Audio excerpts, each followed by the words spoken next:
High guys, यो चाहिँ मेरो घाउ हो अनि यो घाउको लागि चाहिँ औषधि दादाले यति धेरै ल्याइदिनु भएको छ कि देख्नुहुन्छ।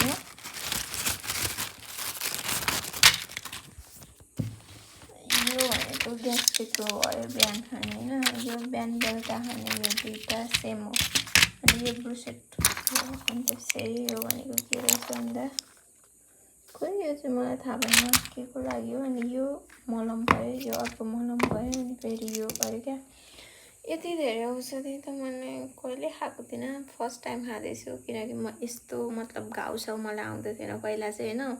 अन्त पछाडि भनेको ज्वरो पनि फर्स्ट टाइम पोहोर एकचोटि आएर खाएको थिएँ, तर यति धेरै थाहा खाएको थिएन ज्वरो आउँदाखेरि त।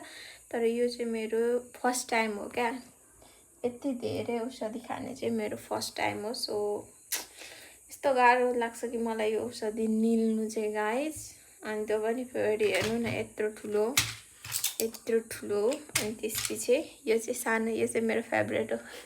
सानो चाहिँ मलाई राम्रो लाग्छ। डुवा घाउ भन्ने आयो, यस्तो पोल्दो रहेछ कि गाइस, यस्तो पोल्दो रहेछ, आगोले पोले जस्तो पोल्दो रहेछ। त्यही भएर नै नामै डडुवा राखेको होला होइन।